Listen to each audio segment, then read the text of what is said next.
Calixto-Rubiano, the AFP Vice Chief of Staff, Lieutenant General Arthur Cordura, and the Major Service Commanders. Yung ibang commander natin, ang CS natin na iwan pa sa state at meron pa silang tapusin ng mga detalye na aming nasiguran. And the PNP Chief, General Benji Acorda, Philippine Coast Guard Commandant Admiral Gaban, and of course the First Lady Lisa Araneta Marcos, all my fellow workers in government, ladies and gentlemen, good evening. I have just concluded a 6-day visit to San Francisco, Los Angeles, in California, and in Honolulu, Hawaii. In San Francisco, I joined the leaders of 20 other member economies of APEC and 13 IPEF member countries for the 30th APEC Economic Leaders Meeting and the 2nd IPEF Leaders Meeting, respectively. I also held separate meetings with President Xi Jinping of the People's Republic of China, Peruvian President Dina Ercilia Boluarte Segarra, who is the incoming chairman. Peru is the incoming chairman for APEC for next year. U.S. Vice President Kamala Harris, U.S. Secretary of State Antony Blinken, and the U.S. Indo-Pacific Commander, Admiral John Aquilino. Our discussions were, of course, very productive, with innovation, resilience, sustainability, and inclusiveness as cross-cutting themes that are buttressed by our commitment to further strengthening cooperation and address challenges that are common to all our economies, both economic challenges and security challenges. These reinforce my discussions with leaders during the APEC Economic Leaders Meeting, in which I pushed for our priorities in clean, renewable, and just and accessible, affordable energy, food security, health systems, digitalization and digital transformation, and digital inclusion of MSMEs, and of course, climate action through regional cooperation. We identified concrete ways forward, as reflected in intergovernmental agreements concluded during the visit. One of the most important is the signing of the so-called 1-2-3 agreement, which is a civil nuclear cooperation agreement with the United States.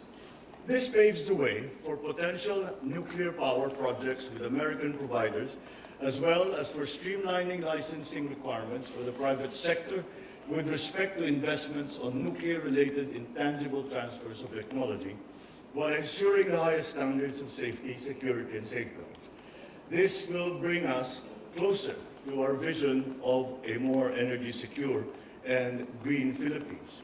We must commend both teams, both from the Philippines and the United States, because it is my understanding that this 1-2-3 agreement that the U.S. has signed with the Philippines was done in the fastest time that the 1-2-3 agreement has ever been done. And that is why we have to congratulate both teams and for a job well done. And thank you to the United States for the support in this matter. We signed on to the IPEF supply chain agreement. It will serve as an important mechanism to improve supply chain transparency and to enable sustainable industry development with respect to critical sectors and critical goods. It will also enhance the role of workers and the promotion of labor rights. The agreement provides a framework for mobilizing sustainable investments and technologies and knowledge transfers from IPEF partners, including the United States, to the Philippines. I also met a number of U.S. companies that are looking to enter Philippine markets, as well as further expand those that have an existing presence and operations in our country. Among them, since we were in San Francisco, we met with leading technology companies and investors from Silicon Valley. Our discussion focused on our vision of technological inclusivity and shared growth. So I look forward to the continuing collaboration between our agencies and these companies as we adapt to emerging technologies such as generative AI to ensure that our regulatory framework and workforce development programs are responsive. Embracing the use of advanced technologies in the Philippines, we concluded a number of public, private, and private sector agreements with U.S. companies. The DOST and ATMO, are partnering on an AI-powered weather forecasting system that will help the Philippines build resilience to climate change. Astranis and Orbits Corp have joined forces to bring reliable internet connectivity to underserved areas in the Philippines. This $400 million partnership will be a catalyst for economic growth and digital transformation in the energy sector. Essentially, what that project is about is that now the Philippines is launching a satellite dedicated for the Philippines alone. And this is for communication, and this will increase the coverage of the coverage of our internet providers. And by the way, we named the satellite Agila.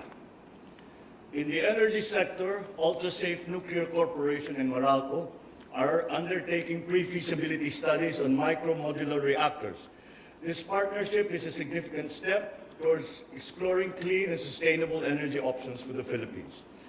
The energy sector is a cornerstone of the country's industrial growth and development, and the government is continuing to be committed to finding ways to reduce greenhouse gas emissions and to increase resilience to climate change. We were able to sign that pre-feasibility agreement simply because the 123 agreement with the United States had been perfected, and that now gave us the green light to continue with those projects that have really been in the offing, waiting in the wings for the 123 agreement. In the pharmaceutical sector, Lloyd Laboratories and DifGen Pharmaceuticals have formed a joint venture for the product development and export of pharmaceutical products to the U.S. The Philippines is emerging as one of the fastest growing pharmaceutical markets in Southeast Asia, and this joint venture is a significant step towards expanding the country's local production share. In the healthcare sector, AC Health and Varian have embarked on a groundbreaking partnership to improve access to quality cancer care in the Philippines.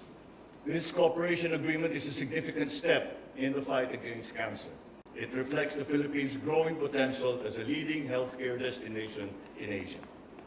Altogether, we return to the Philippines with more or less $670 million in investment pledges that have the potential to create thousands of direct and indirect jobs for Filipinos within our country. We look forward to seeing more of these partnerships materialize in the months ahead, especially with the visit of the high-level U.S. Presidential Trade and Investment Mission in March next year. And we are also co-hosting the 2024 Indo-Pacific Business Forum. Just as an explanation, the high-level business delegation that is coming is a delegation that was formed by President Biden himself, and upon the request of the Philippines to explore the different opportunities for investment and for operations here in the Philippines, especially in the targeted sectors that we have been speaking about. And this is, in fact, a new feature, as there has never been a presidential high-level delegation to any country before.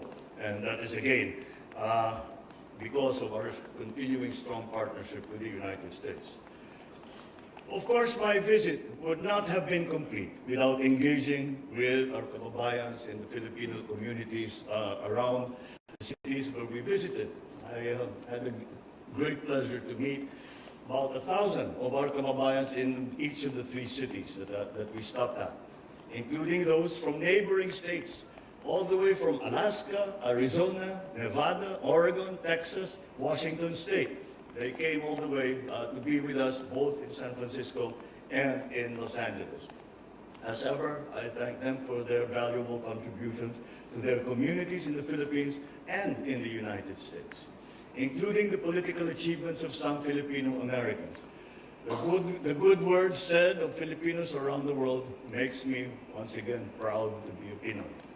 I encourage them to unite and to work with us towards building a stronger and more resilient Philippines tungo sa isang bagong Pilipinas. And this morning, or at least that's what it feels like for me, earlier today, I capped my visit with a speaking engagement at the Daniel Inouye Asia Pacific Center for Security Studies, where I shared my reflection on the most crucial challenges to our common aspirations of a peaceful and prosperous future for the Philippines and the region, securing the peace in the West Philippine Sea, and securing strategic sectors and critical infrastructures up to and including cyber security and strengthening of our digital space. Despite the evolving and complex challenges, my message was one of optimism, that together with the U.S., our oldest and only treaty ally, and our growing network of other partners, we will be able to bring peace, stability, prosperity to the Indo-Pacific region, as long as our partnerships are based on mutual trust and respect for one another as sovereign equals, and that our actions are anchored in international law, including the UNCLOS and the 2016 Arbitral Award. Maraming salamat at magandang gabi po sa inyo lahat.